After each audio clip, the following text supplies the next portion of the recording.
Hello! I always start off with that. With the year coming to an end, I decided to create this 3x3, because why not?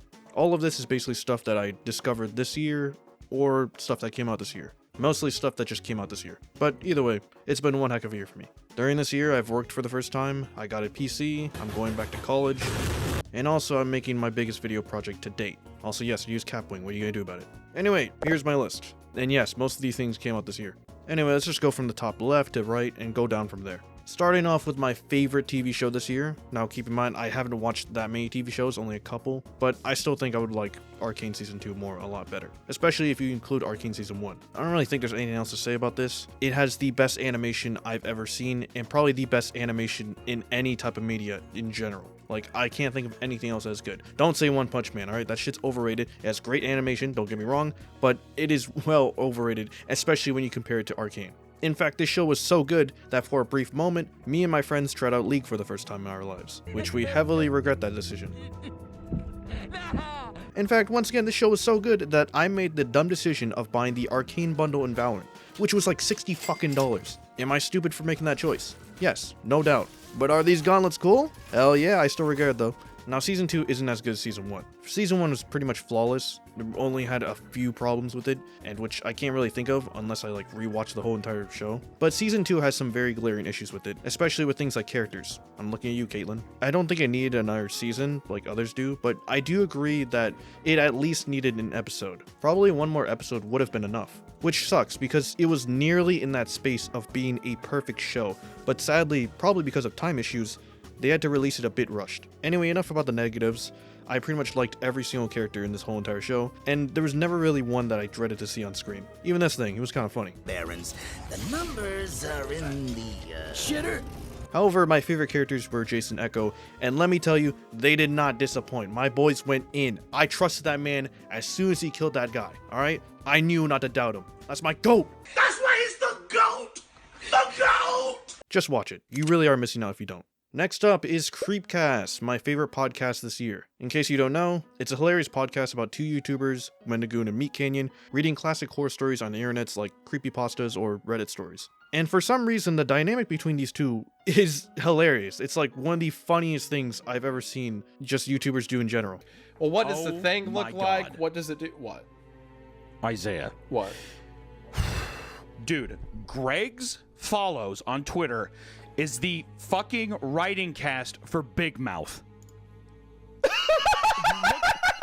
And such a simple idea that works so well. Both of their personalities mesh so well together, and there are certain times where you think one of them's the crazy one and one of them's the sane one, but then it turns out both are just inherently insane. It's a really weird duo when you first see it, but then you listen to one episode and you just get it. Did you have one or did you have like several? Well, we had one. dogs. We had one, and then my grandpa, who had a stroke, he would sit in this electric wheelchair, and his fucking mouth would be open, and his eye is blind in one eye, and he fucking shot the dog in the head, and that was really traumatizing.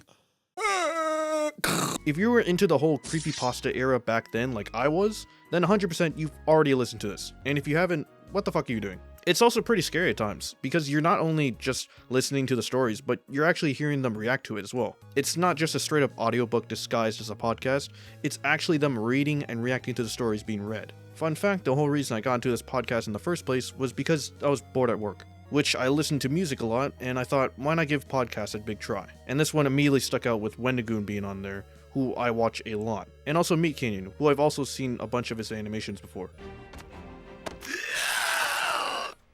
And I jumped on the rabbit hole and I was never the same again. I've listened to the same episodes a bunch of times just because I was just bored of waiting for another one to come out. In which my favorite one is Pen Pal, by the way. Anyway, hilarious channel, check him out. Even if you're not into the horror story stuff, it's a great way to experience fear while also experiencing comedy. Imagine like a campfire story. You're sitting there, you're listening to some scary stories, the tension's rising, and you do get scared at some point, but at the same time, it's not that bad because you have all these other people around you that are being just as scared as you. I don't even know if I'm making any sense. Just listen to it. It's good. It's great. It's amazing. In fact, I listened to them for like, I don't know, I'll put it up on Spotify. I don't have it right now, but I listen to them a lot. Okay, Ups and Downs, my favorite song of the year. Now first off, Guilty Gear.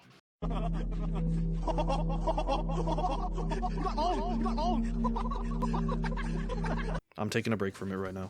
This is like my League of Legends, dear god. Guilty Gear has always had my favorite soundtracks in just anything, both video games and outside of music. I absolutely love this song. It's so damn catchy and easy to listen to, and it could literally be any situation that I'm in and I would play the song. And Naoki's vocals, while I don't know what the fuck he's saying half the time, just hype me up so damn much. The main chorus is just a dopamine hit every time I listen to it.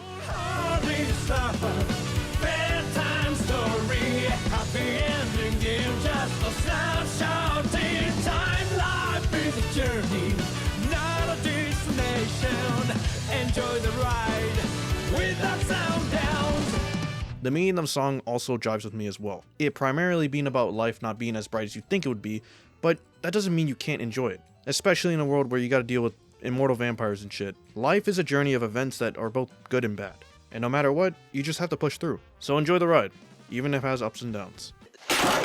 Okay, next up is Persona 3 Reload. I mean, do I really gotta say much? I literally made a whole video on why I love this game. TLDR, the story of the game and its characters inspire me so much, and even though I'm not the biggest fan of RPG genres that revolve around turn-based combat, I was still drawn in so much by the world, and also some of the gameplay designs as well. Also, the setting, the appearance, and the style and the music, oh my, I can go on about it for hours. I don't really need to say much about the game, I've already made a whole video about it, it's fucking amazing. However, it's not my favorite game of the year, because this would go to Lies of Penis. Oh god, I'm so funny. Lies of P is my favorite game I've played this year, and I've played 2 Game of the Year contenders this year, by the way. One being good, and the other being, not my cup of tea, if I'm being honest. Lies of P is a game that is not afraid to wear its inspirations on its sleeves. In fact, it's very open, and sometimes people accuse that of plagiarism, in which I just say, you're straight up wrong, but I will not go into that right now. There are times where you will straight up compare this to FromSoft's games and think, wow, this is directly from it. But I don't think that's a bad thing, since Lies of P, while using a lot of mechanics established in those games, does it the best by far. Not by copying it, but by using it to the fullest, enhancing it. The combat in Lies of P combines both Sekiro and Bloodborne's gameplay, and this creates a beautiful sequence between guarding and dodging, which I think most people who dislike the game miss about. And once you learn about the windows between dodging, guarding, and parrying, it flows together so well. Lies of P has the perfect difficulty for me when it comes to a Souls-like. In fact, it even surpasses some predecessors in some way. Never once did a boss ever take me over an hour to beat. And while that may be a negative for you, you masochist, I don't really like dying over and over again for hours. Yes, it may be more satisfying to beat a boss, but it's not fun to fight against in the first place. What beats satisfaction through repetition is satisfaction while having fun. It's like Lady Maria in Bloodborne. Is she the hardest boss in the game? No, but she's undoubtedly one of, if not the funnest boss to fight in the game. Though this isn't saying that every boss and enemy isn't perfect, definitely not perfect.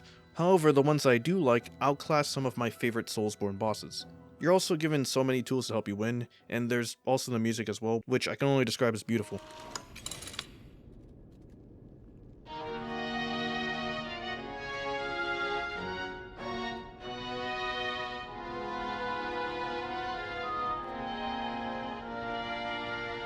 And I'm really trying hard not to gush too much on it, and I'm probably going to make a video on this game. Anyway, for now I'll just say this, I love this game, and I definitely think you should give it a try if you love parrying and dodging. That's all I have to say for it. Lies of P, my game of the year, even though it came out like... when did Lies of P come out? Hold on. Lies of P, game release, 2023. What came out 2023? Games during 2023. Oh, Baldur's Gate 3. Spider-Man 2...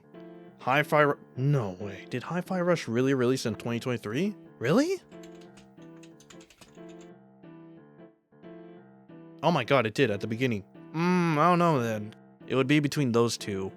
Yeah, I'm saying, Game of the Year. But I need to replay Hi-Fi Rush, in which that probably will also get a video. There's so much shit I need to do, oh my god. Alright, moving on. Here we have my favorite manga that I read this year, Chojin X. Which is a little bit misleading, because I actually read it before, but I reread it this year. The only reason why I had to reread it was because I fell off due to schedule releases, because Ishida is very skimpy on the releasing of the chapters.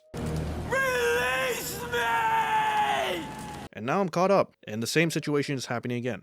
Thanks, Ishida. Chojin X was made by Ishida Sui, who's also the creator of Tokyo Ghoul. And so far, in my opinion, this is looking to be way better than that.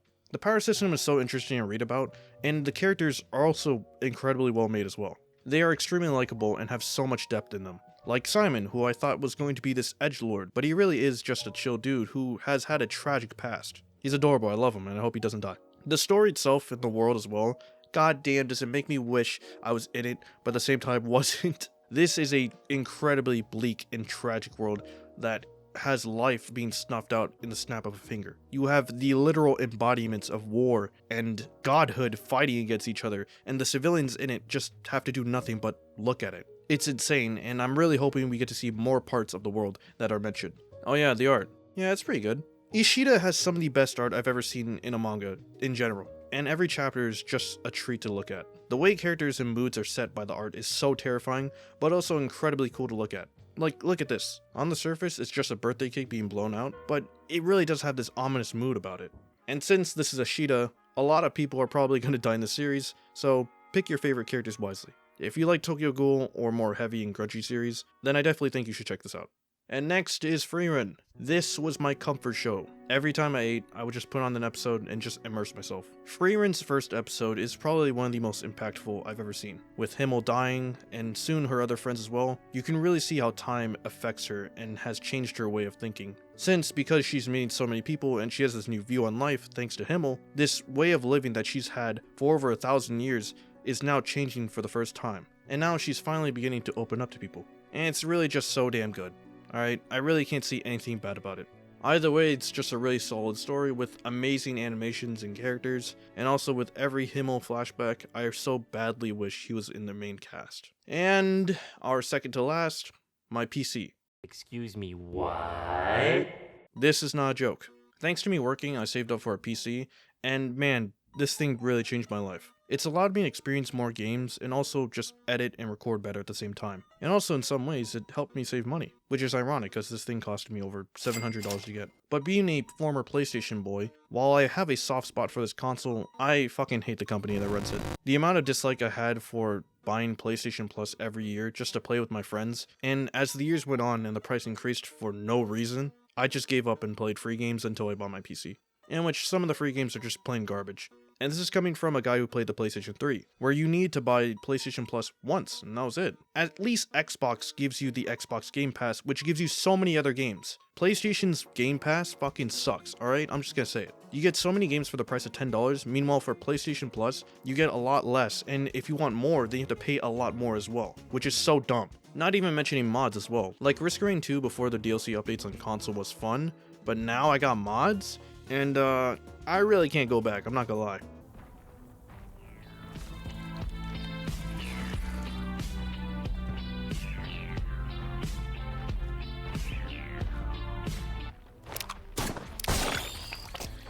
PC gaming has really changed my life, and even though it's been less than 1 year of having one, I don't regret buying it one bit.